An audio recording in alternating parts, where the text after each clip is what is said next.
TNTV Tamil ஊடகம், தனித்துவமான தமிழ் ஊடகம். உலகெங்கிலும் வாழும் டிஎன்டிவி தமிழ் ஊடகம் பார்வையாளர்களுக்கு அன்பு வணக்கம். தமிழ்நாடு சட்டமன்ற தேர்தல் 2026க்கு இன்னும் சில நாட்களே உள்ள நிலையில் தமிழ்நாட்டினுடைய அரசியல் பாதையே மாறிக்கொண்டிருக்கிறது. அரசியலுடைய போக்கும் மாறிக்கொண்டிருப்பதாக பத்திரிகை ஊடகவியலாளர்களும் அரசியல் பார்வையாளர்களும் தெரிவிக்கிறார்கள். இந்த நிலையில் நாம் இன்று சந்திக்கவிருக்கக்கூடிய ஆளுமை மூத்த பத்திரிகை ஊடகவியலாளர் திரு நாச்சி செல்வராஜ் அவர்களை. ஐயா வணக்கம். வணக்கம். உங்களிடம் நான் முன்வைக்க விரும்ப கேள்வி, அதே போல தெரிந்து கொள்ள வேண்டிய ஒரு தெளிவு பெற வேண்டிய ஒரு தலைப்பு என்னன்னா, திமுகவிற்கு என்ன ஆயிடும்? திமுக ஒரு 1944 திக, அதற்கு பிறகு 49 திமுக, 67 கிட்டத்தட்ட 17 ஆண்டுகள் ஆட்சியை பிடிப்பதற்கு போராடி வந்த கட்சி. ஒட்டுமொத்த இந்தியாவிலேயே ஒரு பெரும் பரபரப்பை, ஒரு புதிய ஒரு அத்தியாயத்தை துவக்கிய கட்சியை திமுகன்னு சொல்லலாம். ஆனால் அது இந்த தேர்தலில் ஏன் இவ்வளவு குளறுபடிகளை சந்தித்தது?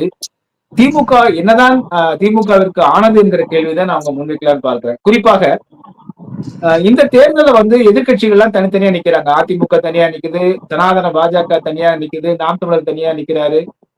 இப்படி இருக்கும் பொழுது திமுக என்பது கூட்டணியில தான் மிக வலுவா இருக்கு. குறிப்பாக எங்களிடம் விடுதலை சிறுத்தைகள், இடதுசாரிகள் எல்லாம் வலிமையா இருக்காங்க, மதிமுக தலைவர் இருக்காரு என்று சொல்லிக் கொண்டிருந்த திமுக இறுதி நேரத்தில் விசிகாவை மிகவும் போட்டு ஒரு புழிஞ்சு எடுத்துட்டாங்க. இடதுசாரிகளை சிறுபிள்ளைகள் போல நடத்தினாங்க. இதையெல்லாம் நீங்கள் எப்படி பார்க்கிறீங்க? இது திமுகவில் என்ன நடக்கிறது அப்படிங்கிற கேள்விதான் இதுதான் கேட்க வைக்கிறது. அதாவது திமுக பொறுத்தவரை அதாவது அரசியல் சரி, மத்த தேர்தல் சரி, இரண்டு களத்துல இரண்டு கண்ணாகத்தான் பார்த்துட்டு இருப்பாங்க. ஆனா அரசியல் களத்தை முக்கியமாக படிநிலைகளை தாண்டி 4-5 படிகள் வச்சிருப்பாங்க. அதை தாண்டிதான் ஃபில்டர் பண்ணி சில விஷயங்கள், எல்லா விஷயங்களும் முக்கியமான விஷயங்களும் அணுகுவாங்க. ஆனா இந்த முறை ஒன் மேன் ஆர்மி அப்படிங்கிற ஒரு ரீதியில தான் போகுது அப்படிங்கிறத அவங்களோட ஒவ்வொரு செயல்பாடும் வெளிப்படுத்துதுங்கிறதான் என்னோட பார்வையாக்கு. அதுல பாத்தீங்கன்னா கிட்டத்தட்ட கூட்டணி அமைச்சதும் சரி, இல்ல அமைச்சு தொகுதி பங்கீடும் சரி, வேட்பாளர் அறிவிச்சதும் சரி, இதெல்லாமே ஒரு தகுதித்தம் வேலைகளாத்தான் இருக்கு. அதாவது அவங்க நினைச்சது வேற, நடந்தது வேற அப்படிங்கிறதா இருக்கு. என்ன காரணம் கேட்டீங்கன்னா, ஒரு புறம் விஜய் திடீர் வருகை, அதுக்கடுத்து கூட்டணிக்குள்ள பல மாற்றங்கள், ஒரு கட்சி வந்ததுனால பல மாற்றங்களை செஞ்சாங்க. அதாவது ஏற்கனவே நான் சொன்னதுதான், காலுக்கு தகுந்த செருப்பா செருப்புக்கு தகுந்த காலா அப்படிங்கிற போது, நீ காலை வெட்டிட்டு உனக்கு செருப்பு நான் கொடுக்கறதான் மாட்டணும் அப்படிங்கிற ஒரு நிலைதான் கூட்டணி கட்சியை அமைச்சாங்க அப்படிங்கிறதா என்னோட பார்வை. அதுக்கு முக்கிய காரணம் தேமுதிக தான். திடீர்னு ஒரு ஆள் உள்ளுக்குள்ள போயிட்டு மத்த கட்சிகளால ஸ்பிட் பண்ணி விட்டு, அதனால நீங்களே குறைச்சிக்கோங்க அப்படிங்கிற மாதிரி ஒரு இது. அதுலயே விடுதலை சிறுத்தைகளும் கம்யூனிஸ்டுகளும் முகஞ்சுருங்கி போயிட்டாங்க அப்படிங்கிறது யதார்த்தமான உண்மை. அது தேர்தல் களத்துல இம்பாக்ட் பண்ணுமானா கண்டிப்பா பண்ணும்.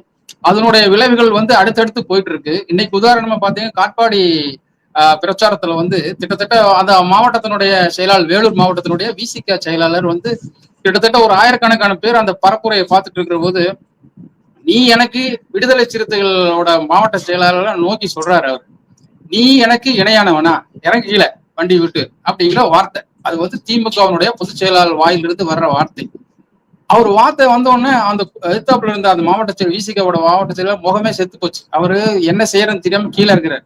அவ்வளவு ஒரு 87 வயசுள்ள ஒரு திராவிட பாரம்பரியத்தில இருந்து வந்த ஒரு பொதுச் செயலாளர் ஒரு சின்ன சமூகத்தை பார்த்து அப்படி மிரட்டுற போது எப்படி இருக்கும்? அதாவது குறிப்பா இன்னும் சொல்ல போனா, வட மாவட்டத்துல பெரும்பான்மை ஒரு 18 மாவட்டங்கள் 10க்கும் மேற்பட்ட வாக்கு சதவீதத்தை வச்சுக்கிற விசிகாவுடைய பிரதிநிதியா இருக்கிற அவங்கள அப்படி சொல்ற போது இது ஒரு முக்கியமான விஷயமா பாக்குறேன். ஒண்ணு. ரெண்டாவது, தென் மாவட்டத்துல முதலமைச்சர் அவர்கள் பரப்புரை செய்வதற்காக போயிட்டு இருக்கும் போது, அது ஒரு டென்சிட்டி ஏரியா, மிக முக்கிய ஒரு பற்றிக்கொள்ளக்கூடிய, அரசியல் பற்றிக்கொள்ளக்கூடிய ஒரு ஏரியாவில பிரச்சாரம் பண்ண போறாரு. ராமநாதபுரம் மாவட்டம் பரமக்குடியில. அங்க சில பேர் அப்படியே நின்று இருக்காங்க. சில பொதுமக்களும் சரி, கட்சிக்கார நிர்வாகிகளும் சரி, அதே நின்று இருக்காங்க. முதல்வர் அந்த வாகனத்தை விட்டு இறங்குறாரு. இறங்குன உடனே பட்டியல் வெளியேற்றத்தை எப்ப கொண்டு வருவா, நீ வெளியே போ, கோ பேக் ஸ்டாலின் அப்படின்னு சொல்றாங்க. திருப்பி போங்கிறாங்க. அந்த கோஷத்தை கேட்டதுமே அந்த மாவட்டத்தினுடைய செயலாளர் காதர் பாசா என்கின்ற முத்துராமலிங்கம் அவர் என்ன பண்றாரு, அவர் ஒருத்தர் மட்டும் தான் அங்க நிக்கிறாரு. சாமிநாதன் இங்க இருக்கிறாரு. சாமிநாதனுக்கு அங்க இருக்கிற தென் மாவட்ட கல நிலவரங்களை பத்தி எதுவுமே தெரியாது. சாதி ரீதியா உள்ள என்னென்ன பிரச்சனை இருக்குன்னு தெரியாது. ஆனா முற்றிலும் அறிந்தவர் வந்து காதர் பாசாங்கிற முத்துராமலிங்கம். அவர் என்ன செஞ்சிருக்கணும், உடனே துணை செயலாளரை யாராவது அந்த சமூகத்தை சேர்ந்த தேவேந்திர குல வேளாளர் சமூகத்தை சேர்ந்தவங்க தான் அங்க கத்துறாங்க அப்படிங்கிறது எல்லாருக்கும் தெரியுது. உடனே முதல்வர் வந்து பொதுவானவர், அவர் வந்து சத்தம் போடாம என்ன ஏதுன்னு அங்க விசாரிக்கணும். விசாரிக்காம உடனே வாகனத்துல திருப்பி ஏத்தி கொண்டு போறாங்கன்னா அங்க வந்து சமூக சீர்கேடு உருவாகுதோ இல்லையா, சமநிலை இல்லாம போகுதோ இல்லையா. அப்போ துணை செயலாளரோ யாரோ இருந்திருந்தாங்கன்னா இந்த சமூகத்துக்காக பட்டியல் வெளியேற்ற செய்யறாங்க, இல்ல உங்க மேல ஒரு அதிருப்திகள் இருக்காங்க, அதை வந்து சால்வ் பண்ணுங்க அப்படின்னு சொல்லியிருப்பாங்க. அங்க வந்து யாருமே இல்ல, முற்றிலும் வந்து அந்த தேவர் கம்யூனிட்டி அப்படிங்கிற ஒரு ரீதியில அவர் காதர் பாசா கூட்டு போயிறாரு.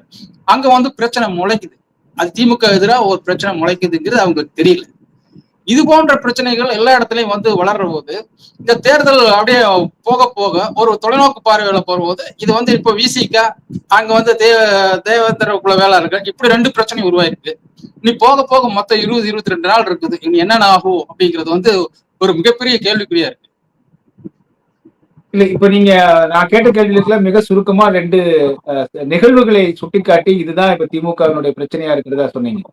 இப்ப விசிகாவை பொறுத்த வரைக்கும் நீங்க ஒவ்வொரு தேர்தலையுமே அவருக்கு சமமாக வந்து நடத்தப்படுவதில்லைங்கிற குற்றச்சாட்டு இருக்கு. குறிப்பா வந்து தேர்தல் பரப்புரைக்கு கூட திமுகவினர் அழைச்சிட்டு போறது இல்ல, ஒரு உயர்த்தப்பட்ட சாதி இருக்கக்கூடிய பகுதியில் அழைச்சிட்டு போறது இல்ல, கொடிகளை வந்து கையில பிடிச்சிட்டு போறது இல்ல அப்படிங்கிறது இருக்கு. அது இன்னைக்கு வரைக்கும் பிரதிபலிக்குது.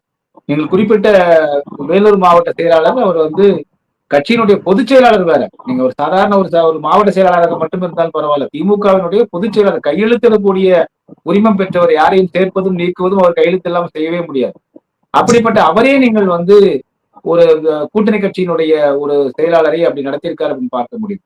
இந்த மேட்டுமைத்தனம் என்பது திமுக இதற்கு முன்பாக இருந்திருக்கா? இப்ப நீங்க கலைஞர் கருணாநிதி அவர்கள் காலகட்டங்களில் இது போன்று இவ்வளவு வெளிப்படையா இருந்திருக்கா? அது பற்றிய உங்களுடைய கருத்து என்ன?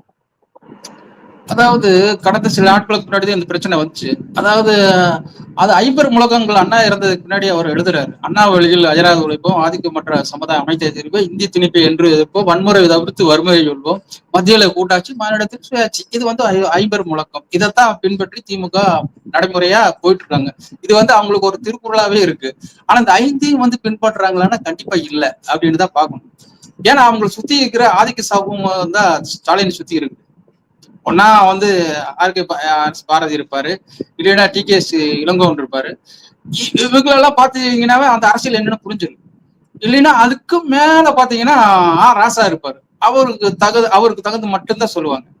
ஒரு எல்லை மீறி வந்து அவங்களுக்கு சொல்றதுக்கு இல்லை. ஆனா கலைஞர் இருக்கிற போது என்னென்ன மாவட்டத்துல என்னென்ன பிரச்சனை வரும்னு அவருக்கு முன்கூட்டியே தெரியும். அதுல அடிச்சு இது வரைக்கும் தன்னோட கட்சியை நகர்த்தி போனாரு. அதான் யதார்த்தமான உண்மை. ஆனா 2021 ஸ்டாலின் தான் வராரு, விடியல் தர போறாரு. அவரு கலைஞரும் இறந்துட்டாரு. அந்த சூழ்நிலையில வந்து எடப்பாடி பழனிசாமி தன்னோட ஆட்சி ஆக்சிடென்ட்ல முதல்வராகி நின்று இருக்காரு. இந்த சமயத்துல சரி ஒரு டைம் கொடுத்து பார்ப்போமே அப்படின்னு சொல்லிட்டு தான் அவரு ஒரு ஆக்சிடென்ட் கூட சொல்லலாம். அந்த சூழ்நிலையில அவர் முதல்வர் ஆகிறாரு. முதல்வர் ஆகித்தான் 5 வருஷம் ஓட்டுறதுக்கு அப்புறம் தான் இவருடைய விடியல் என்னங்கிறது. இப்ப வந்து விடிய அரசு அவங்க குற்றம் சொல்லிட்டு இருக்காங்க 5 வருஷமா. அதுக்கெல்லாம் பதில என்ன, சரியான பதில இந்த வரைக்கும் இல்ல. சமூக நீதி வந்து செத்து போச்சு அப்படின்னு தான் சொல்லணும். ஒரு சமூக யானை, அந்த பொருளாதாரத்துல யானைக்கால் வியாதி அப்படிங்கிற மாதிரி இன்னைக்கு வந்து சமூக கால் வியாதி அப்படின்னு தான் சொல்லுவேன் நானு. ஒரு சமூகம் தான் வளர்ந்துட்டு இருக்கு, இன்னொரு சமூகம் வளரவே இல்லை. ஒரு பக்கம் விடுதலை சிறுத்தைகள் வந்து தொலைநோக்கு பார்வையில் அவர் வந்து சில விஷயங்கள் சொல்றாரு. 3 ஆண்டுகள் வந்து அவருக்கு வந்து எம்பி எலெக்ஷன், அவர் எம்பி போறாரு. ஏன் அதை ராஜினாமா பண்ணிட்டு இன்னைக்கு வந்து எம்எல்ஏ நிக்க போறாரு? அது யாருமே யோசிக்க மாட்டேங்கிறாங்க. இன்னைக்கு வரைக்கும் இந்தியாவிலேயே ஏன் வந்து ராம்விலாஸ் பாஸ்வான் கூட அந்த அளவுக்கு அரசியல் நுண்ணறிவு அரசியல் தெரியாது. ஆனா திருமாவளவனுக்கு தெரியும். ஏன் அந்த எம்பி எலெக்ஷன் விட்டுட்டு 3 ஆண்டுகளுக்கு முன்னாடி நான் எலெக்ஷன் காட்டுமன்னார் கோயில் எலெக்ஷன் நிக்கிறாரு? இது யாருக்கு தெரியும்? இன்னைக்கு காலையில ட்வீட் போடுறாரு, சார் திமுக ஒருவேளை மெஜாரிட்டியாக வந்தால் ஆட்சி அமைக்க முடியாது, பாஜக விடாது. இது அவர் வர்ற வார்த்தை, இது அவர் வாயிலிருந்து வர்ற வார்த்தை. அப்ப என்ன அண்டர்ஸ்டாண்டிங் இருக்கு? அப்போ பாஜக வந்து பவர் ஆக்குறானா, இல்ல பவரை இவரு வந்து தன்னோட பவரை கொடுக்குறாரா? இது பல கோணங்களை நம்ம சிந்திக்க வேண்டியதா இருக்கு. சோ வந்து இவர் விட்டு கொடுத்துட்டாரா, தன்னோட சமூக நிலையெல்லாம் விட்டு கொடுத்துட்டாரா, இல்ல திமுகவை பாஜகவோட அடங்க வைக்கிறாரா அப்படிங்கிறது 1000 கேள்விகள் வந்து திருமாவளவன் இருக்கிற ஒரு கொஸ்டின்ல இருக்கு. இதுக்கு யாரு எல்லாம் பதில் சொல்றது? இந்த கோணம் வந்து போக போக எலெக்ஷன்ல பயங்கரமா வெடிக்கும். பயங்கரமா வெடிக்கும். அது பாஜகவுக்கு பெரிய திருமாவளவன் வந்து திருமாவளவன் தொடர்ந்து ஒரு சனாதனத்தை வெளிப்படையாக எதிர்க்கக்கூடிய ஒரு கட்சியாக இருக்காங்க. இன்னொரு பார்வையில நீங்க வந்து தொடர்ந்து ஏற்கனவே திருமாவளவன் சொன்னதுல வந்து இந்த தேர்தல் 2026 முடிந்ததற்கு பிறகு ஒரு பெரிய மாறுதல் வந்து தமிழ்நாட்டுல இந்த தேர்தல் உருவாக்குன்னு சொல்றாரு. அது எதற்காக அந்த சொல்லை அப்படி சொன்னார் நீங்க எதிர்பார்க்குறீங்க? அதான் இப்ப சொன்னேனே, அதுலயே பதில் இருக்கு. அதாவது அரசியல் சூழ்நிலை கண்டிப்பா மாறும். இவங்க ஏற்கனவே 1998 ரைட் மேன் ராங் பார்ட்டின்னு எல்லாம் சொன்னாங்கல்ல. இன்னைக்கு வந்து பார்ட்டியே right, wrong party wrong right man யாரும் கிடையாது, எல்லாமே நல்ல மேன் தான் அப்படிங்கிற ஒரு ஸ்லோகத்துல வந்து இன்னைக்கு மறைமுகமாக பாஜகவை ஏற்றுக்கொண்டார்களோ அப்படிங்கிற ஐயம் நிறைய பேருக்கு அவங்க கட்சி நிர்வாகிகளே வந்துடும். அதெல்லாம் யதார்த்தமான கள நிலவரம். நீங்க சொல்றதுல இருந்து என்ன தோணுது அப்படின்னா, பாரதிய ஜனதா கட்சிக்கு பிடிக்காத 2 கட்சிகள் அப்படின்னு வந்து பார்த்தா 2 கொள்கையுடைய கட்சிகள். ஒன்று இடதுசாரி கொள்கையுடைய கட்சி, அடுத்ததாக ஒடுக்கப்பட்ட மக்களுக்கான கட்சியாக இருக்கக்கூடிய சனாதனத்தை எதிர்க்கக்கூடிய விசிகா. அப்ப இடதுசாரிகளின் விசிகாவையும் இப்படி நோஸ்கட் என்று ஆங்கிலத்தில் சொல்லுவாங்க, நோஸ்கட் பண்ணுவது போல, அவமானப்படுத்துவது போல செய்வதால் உண்மையிலேயே மகிழ்ச்சி அடையக்கூடியது யாராக இருக்குன்னா பாரதிய ஜனதா கட்சியும் சங்க பரிவாரங்களாக இருக்க முடியும். அப்ப அவர்களை மகிழ்ச்சி அடைய வைக்க வேண்டும் என்பதற்காகத்தான் அவர்களை அப்படி நோஸ்கட் பண்ணிட்டு வெறும் 4 விழுக்காடு மட்டுமே உள்ள தேமுதிகவை சிவப்பு கம்பளம் விரித்து வரவேற்று அக்காவுக்கு எம்எல்ஏ பதவி, தம்பிக்கு வந்து எம்பி பதவி கொடுக்க வேண்டிய அந்த ஒரு தேவை வந்து திமுகவுக்கு ஏற்பட்டது. இது பாரதிய ஜனதா கட்சியை மகிழ்விப்பதற்காகத்தான் இதை செய்தார்கள் என்கிற ஒரு பேச்சு இருக்கு. அது பற்றி உங்கள் பார்வை? இங்கதான் சீமான் அரசியல் நாம் பார்க்க வேண்டியதா இருக்கு. சீமான் இங்கதான் வர்றாரு. இங்கதான் அதாவது தமிழ்நாட்டோட பொருளாதாரத்திலும் சரி, அரசியலும் சரி, விளிம்பு நிலையில் இருக்கிற மக்களை தூக்கி நிறுத்தலும் சரி, இல்ல சமூக சமப்பாடும் சரி, இதெல்லாம் பேசுற சீமானோட அரசியல் தான் நாம இங்க பார்வையால பார்க்க வேண்டியதா இருக்கு. ஏன்னு கேட்டீங்கன்னா, ஒரு வகையில வந்து 3% இருக்கிற தெலுங்கு பீப்புள் வந்து வாழட்டும், ஆனால் ஆளக்கூடாது அப்படிங்கிறது அவரோட நிலைப்பாடு. அதனோட நிலைப்பாடுனோட வெளிப்பாடுதான் எதிர்மாறா இருக்கிற திமுகவோட செயல்பாடு அப்படிங்கிறத நம்ம பார்க்க வேண்டியதா இருக்கு. நீ என்ன வேணாலும் பேசிட்டு போ, நான் செய்யறத செய்வேன் அப்படிங்கிறத செஞ்சதுதான் தேமுதிகவுக்கு 10 சீட்டு கொடுத்தது.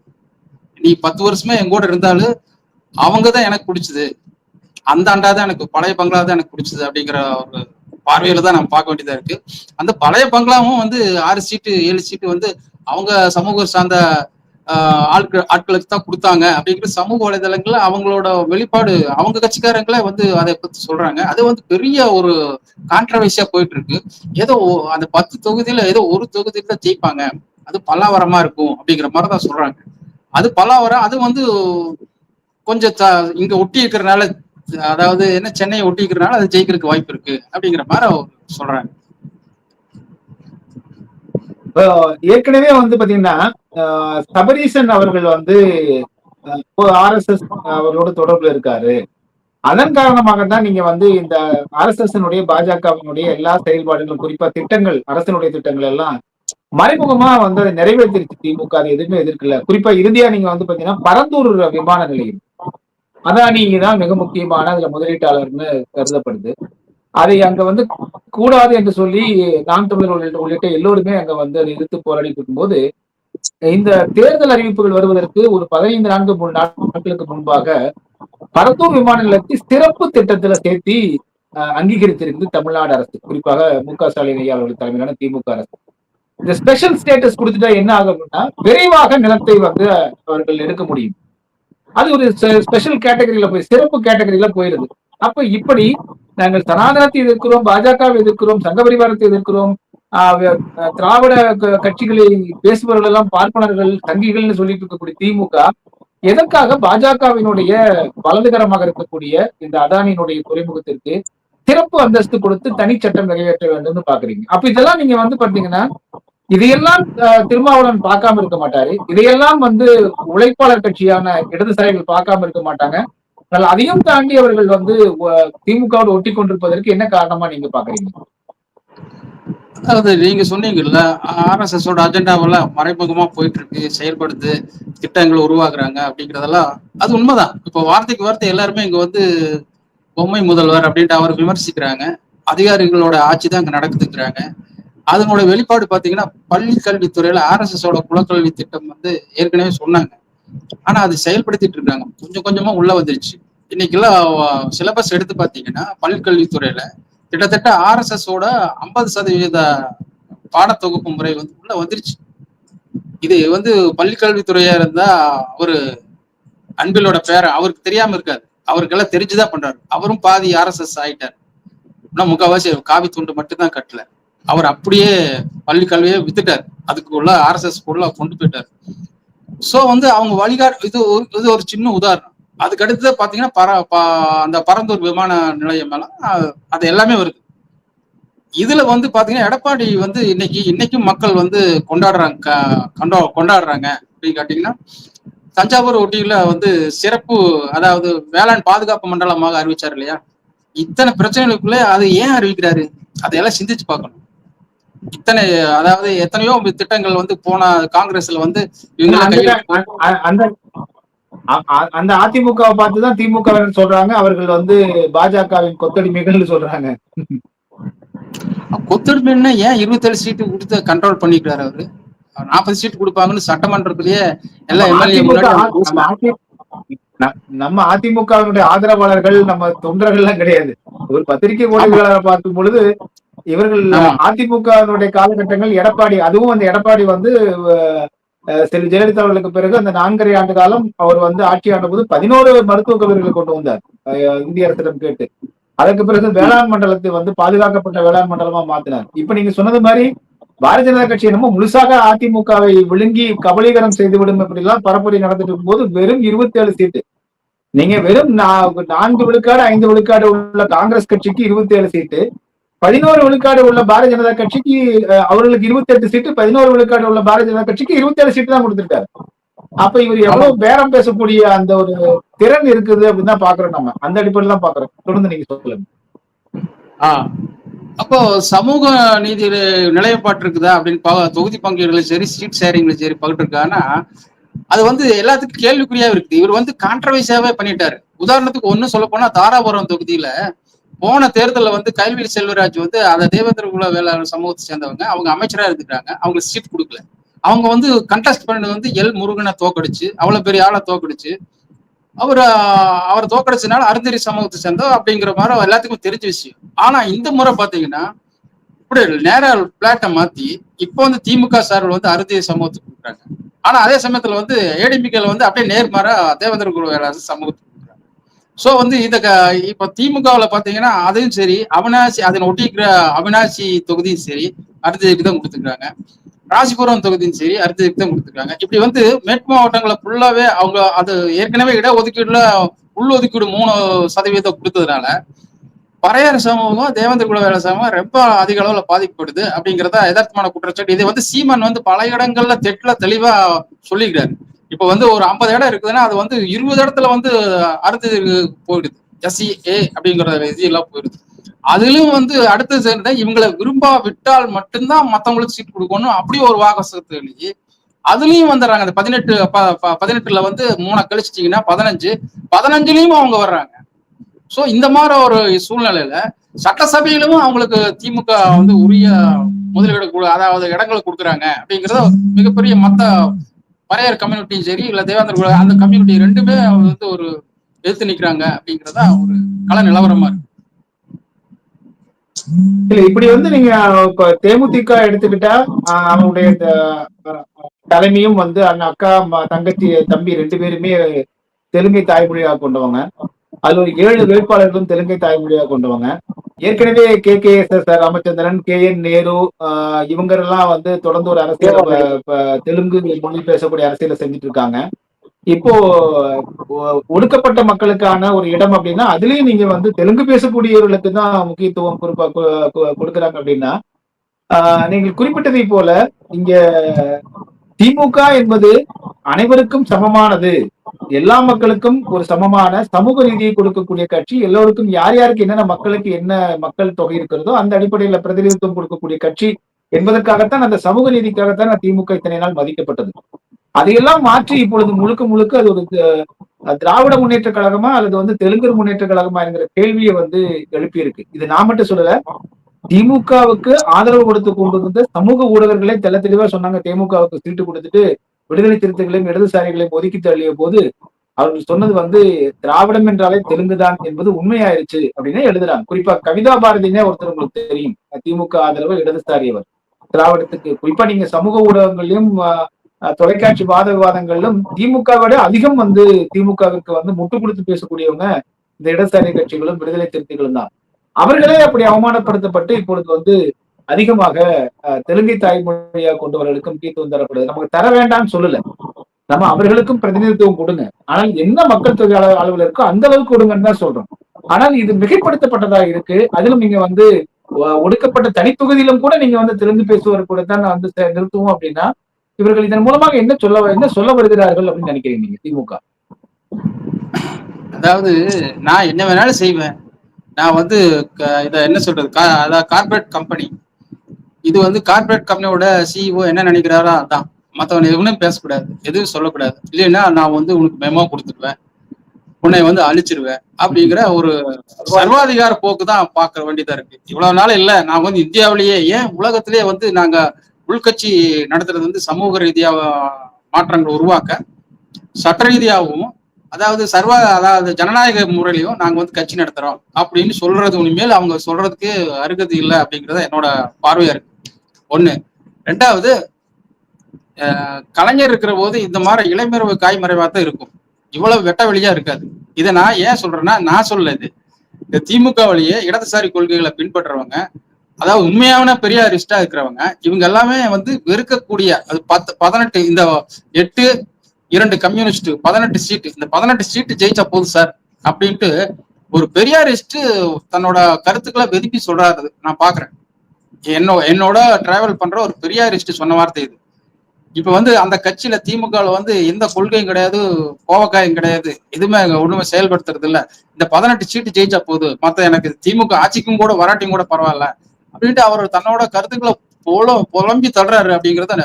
ஏன்னா அவர் கொள்கை பிடிப்போட இன்னைக்கு வரைக்கும் இருக்கிறாரு, இன்னைக்கு வரைக்கும் காம்ரேட் ஆகுறாரு, அதே சமயத்துல பெரியாரிஸ்டாவும் இருக்கிறாரு. அவர் சொன்ன வார்த்தை, அவரை போன்ற தமிழகத்துல நிறைய பேர் இருக்கிறாங்க.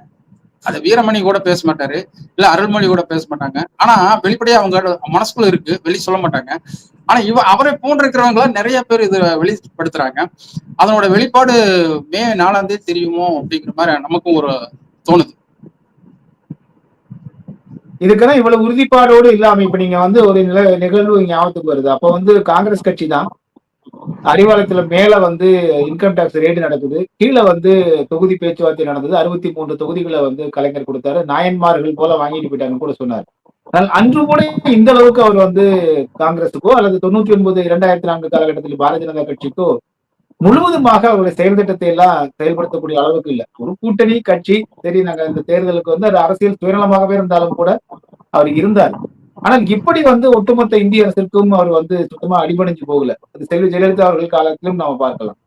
அதற்கு பிறகு நீங்க வந்து குறிப்பா திமுகல இப்படி ஒட்டுமொத்தமாக நீங்கள், அதுவும் நேரெதிர் கொள்கையுடைய எதற்காக இத்தனை ஆண்டு காலம் சனாதனத்தை எதிர்த்து இந்த திராவிட இயக்கங்கள் இருந்ததோ, கட்சிகள் இருந்ததோ, அந்த சனாதன இயக்கமான பாரதிய ஜனதா கட்சி RSS செயல்பாடுகளில் இவ்வளவு எளிதாக செய்யக்கூடிய அளவுக்கு, இவ்வளவு வெளிப்படையாக செய்யக்கூடிய அளவுக்கு திமுக மாறி இருப்பது வந்து அந்த கட்சியினுடைய கொள்கை வீழ்ச்சி, அதே போல அந்த கட்சியினுடைய வீழ்ச்சியாகவும் பார்க்கலாம். அதாவது கலைஞர் எப்பவுமே, அதாவது வலதுசாரிகளை வந்து கடுமையா விமர்சிப்பாரு, பயக்க மாட்டாரு, வெளிப்படையா பயக்க மாட்டாரு, வெளிப்படையா சொல்லுவாரு இந்த மாதிரி. திரைமறைவுல என்ன வேணுவாரு, எது பண்ணுவாரு எல்லாம் தெரிஞ்சு வச்சிருந்தார். ஆனா இவங்க வந்து கொஞ்ச காலமா வலதுசாரிகளோட சிந்தனைகளை வந்து இவங்க நடைமுறைப்படுத்திட்டு இருக்கிறாங்களோ அப்படிங்கிறது ஐயப்பாடு இருக்கு. ஏன்னா அவங்க செயல்பாடுகள் எல்லாம் அந்த மாதிரி இருந்துட்டு, ஒரு புறம் வந்து இவங்களை எதிர்த்து வந்து சின்ன கேஸ் வந்தா கூட தாங்க மாட்டேங்கிறாங்க, டியூடி வந்தா கூட தாங்க மாட்டேங்கிறாங்க, அடுத்த ஒரு 10 நாள்லயே வந்து சரண்டர் ஆகிறாங்க அப்படிங்கிற ஒரு பல விஷயங்கள் அப்படித்தான் போயிட்டு இருந்துச்சு. இப்ப NR ரவி வந்து அங்க ஆளுநர் இருக்கிற போது அவர் வந்து ஒரு காமெடி பீஸா தான் ஆக்கணும் அப்படிங்கிற மாதிரி எல்லாம் சொல்றாங்க. ஆனா வந்து உண்மையா நடந்தது என்ன அப்படின்னு எல்லாம் பாத்தீங்கன்னா, ஒவ்வொரு செயல்பாடுக்கு பின்னாடி இவங்க போய் அங்க சரண்டர் ஆனது வந்து பல கதைகள் இருக்கு அப்படிங்கிறதா அவங்களே சொல்றாங்க, பிஜேபி காரங்களே சொல்றாங்க. அவங்களை பத்தி தெரியாதா, அவங்க மாதிரி சொல்ல முடியாதா? ஏன் எடப்பாடி பழனிசாமியே சொல்றாரு, இவங்களோட தைரியம் எனக்குன்னு தெரியாதா? வெளிப்படையா இப்ப வந்து மக்கள் அதை சொல்றான், ஓ எடப்பாடி சொன்னதுக்கு இவங்க சொன்னதுக்கு நிறைய உண்மையான அடிமை யாரு அப்படிங்கிற தெரியுது. சோ வந்து கலைஞருக்கும் இவங்களுக்கும் நிறைய, ஸ்டாலினுக்கும் நிறைய வித்தியாசம் இருக்கு இந்த விஷயத்துல. இவங்க வந்து நேரடியா போய் சரண்டர் ஆயிட்டாங்க, அவர் வந்து மறைமுகமா சரண்டர் ஆகியிருந்தாரு. அதுதான். ஏன்னா 5 வருஷம் முழுமையா ஆள்றது வந்து சாதாரண விஷயம் இல்லை. அது வந்து ஏற்கனவே 2 தடவை கலைக்கப்பட்ட அரசு 89ல 91ல கலைக்கப்பட்டது. அது அவ 74ல 77ல வந்து கலைக்கப்பட்டது. இதெல்லாம் தெரிஞ்ச விஷயம் எல்லாத்துக்கும் தெரிஞ்சு. அதனால அவர் வந்து கொஞ்சம் மறைமுகமா பயந்துட்டு இருந்தாரு. இவங்க விழுந்தே விட்டானடா மீசியல் மண்ணோட்டவில்லை அப்படிங்கிற ரீதியில தான் 5 வருஷம் ஓடிச்சு அப்படிங்கிற இதைத்தான் பார்க்க முடியுதா. நம்ம பத்திரிகையாளரா பார்க்கும்போது அதை கண்கூட தான் பார்க்க முடியுது. பல விஷயங்கள் இதை நம்ம நிரூபிக்கலாம். அந்த மாதிரிதான் போயிட்டு இருக்கு. இப்போ கொள்கையும் இல்லை, இதுவும் இல்லை, நாங்க இப்படித்தான் இருப்போம். அதனாலதான் அதுக்கு உண்மையா இருக்கிற திமுக காரன் இன்னைக்கு வெதுப்பி நிக்கிறான். என்ன கட்சி இது, எப்படி நடந்துட்டு இருக்கு? அதனோட வெளிப்பாடு பாத்தீங்கன்னா, என்னதான் பூசி மெழி இது பண்ணாலும் தேர்தல்ல போக போக உனி அது மங்குமுகமா தான் இருக்கு. அப்படியே அதை அதாவது என்ன சொல்றது, அது 0 வாட்ஸ்க்கு அப்படியே வாங்கிட்டு அயற்சி தான். ஒரு படி மேல போய் RSSல நான் இருந்தேன், நான் வந்து வளர்ந்ததே RSS தான் அப்படின்னு சொல்லக்கூடிய ஒருத்தருக்கு வந்து சட்டமன்ற தேர்தலில் போட்டியிடுவதற்கு திமுக வந்து வாய்ப்பு கொடுத்திருக்கு. சரியான பாயிண்ட் சொன்னீங்க. அவரு பேசுறதுக்கு பேட்டி கொடுக்கறதுக்கு ஒரு 4 நாள் முன்னாடி வரைக்கும் அவர் பிஜேபி கூட இருந்தவர். அவர் வேறு செல்வகுமார், முத்தரையர் கம்யூனிட்டி சேர்ந்தவர். அவரு நம்ம ஏற்கனவே பதிவு பண்ணிக்கிறோம். நம்ம முத்தரையரை பத்தி அங்கீகாரம் கொடுக்காவே இல்லை, குதிரைவனாருக்கு அங்கீகாரம் கொடுக்கல, தச்சருக்கு அங்கீகாரம் கொடுக்கல அப்படின்னு நம்ம பல விஷயங்களை இதெல்லாம் நாம் தமிழர்ல சீமான் தொடர்ந்து செஞ்சுட்டு இருக்காரு. அவரு தோற்று போனாலும் கூட அனைவருக்குமே வந்து அந்த இடத்தை கொடுத்துட்டு இருக்காரு. செல்வகுமார் வந்து அப்ப பேட்டி கொடுக்குறாரு, நான் வந்து RSS வளர்க்கப்பட்டவன், RSS அரசியல் கற்றவன், RSS அரசியல் நெளிசுலர்களை பயின்றவன் அப்படின்ட்டு அவர் பேட்டி கொடுக்குறாரு. சீட்டு கொடுத்ததுக்கு அப்புறம் இதை வெளிப்படுத்தி போடுறாங்க. அப்ப உனக்கு முதலே தெரிஞ்சுக்கணுமா தெரியக்கூடாது? இது கலைஞர் இருந்தா கண்டுபிடிச்சிட்டு வர மாட்டாரா? அப்ப ஸ்டாலினுக்கு தெரியுமா தெரியாதா? இதுதான் நீங்க கேட்ட கேள்விகளுக்கெல்லாம் அது பதிலா சொல்ல வேண்டியதா இருக்கு. சோ வந்து இப்போ RSS காரன்லாம் உள்ள போந்துட்டான் திமுகக்குள்ள. எல்லாருமே நிறைய இருக்கிறான், இன்னைக்கு மட்டும் இல்ல. அதுல வந்து போன தடவை அமைச்சரா இருந்த பல RSS காரன் உள்ள இருந்தான். அரசாங்க அதிகாரிகளும் ஒவ்வொரு டிபார்ட்மெண்ட் 34 டிபார்ட்மெண்ட்ல 25 டிபார்ட்மெண்ட்டுக்கு மேல RSS காரன் தான் இருந்தான். வழிநடத்துற கட்சி நடத்தினது தான் அவங்கதான். அப்போ உங்களை ஆட்சி நடத்தினதும் அவங்கதான். இப்ப ஐடியா கூட 5 லட்சம் கோடி கடன் வாங்குன்னு சொன்னதும் அவன் தான். இவர் கையெழுத்து போட்டதும் இவரு தான். ஒரு சூழ்நிலையா இருக்கிற போது அப்ப எப்படி உங்களுக்கு இது வந்து திமுக ஆட்சின்னு சொல்ல முடியும்? RSS ஆட்சின்னு தான் சொல்லலாம். சொல்லலாமா வேண்டாமா? மாறுமா மாறாதா அப்படிங்கிறதா? இது தொண்டர்கள் மத்தியில் ஒரு அயற்சி ஏற்படுது. என்ன திமுகவா வேற கட்சியா அப்படிங்கிறது தெரியுமா தெரியாதா? 30,000 கோடி ஒருத்தர் வந்து PTR பழனிவேல்ராஜன் சொல்றாரு, முதல் வருஷத்துல 30,000 கோடி அடிச்சுட்டானுங்க, அவனும் அடிச்சுட்டு இவனும் அடிச்சுட்டான். அது தின்னு 30,000 கோடி பெரிய ஆட்டையும் முழுங்கின மலைப்பாம்பு மாதிரி இப்ப திணறிட்டு நினைச்சிட்டு அரசியல் களத்துல வந்து தேர்தல் களத்துல வந்து வேலை செய்ய முடியாம முடிச்சுட்டு உட்காந்துருக்காங்க. அந்த மாதிரி ஒரு சூழ்நிலை தான் இப்ப போயிட்டு இருக்கு. எடப்பாடியும் விஜய் இவங்கெல்லாம் வந்து ஜெட் வேகத்துல போயிட்டு இருக்காங்க. ஆனா வந்து அதே சமயத்துல சமூக வலைதளங்களை வச்சு நாங்க தான் ஜெயிப்போம் ஒரு பிரபகாண்டம் பண்ணிட்டு ஒரு ஸ்கோப் பண்ணிட்டு போயிட்டு இருக்கிற நிலவரங்களை நம்ம கண்கூட பார்த்துட்டு. நிச்சயமா கொள்கை ரீதியாகவும் செயல்பாடு ரீதியாகவும் பார்க்கும் பொழுது திமுக உருமாறி இருக்கிறது அப்படிங்கிறதுல யாரும் மாற்றுக்கிறது, திமுகவினருக்கே மாற்றுக்கிறது இருக்க முடியாது. அது இந்த அளவுக்கு உருமாறி இருக்குமா அப்படின்னு நினைச்சா அதிர்ச்சியா இருக்கு. திராவிட இயக்கங்களினுடைய அது சுத்தமாக தன்னை வந்து அதனுடைய சாயம் வெளுத்திருக்கிறது அப்படிங்கிறத நம்ம பார்க்க முடியுது. மே 4ஆம் தேதி நீங்கள் கூறியது போல அந்த தேர்தல் முடிவன்று மக்கள் இதற்கெல்லாம் எப்படி மதிப்பீடு இருக்காங்க அப்படிங்கிறது தெரிய வரும்.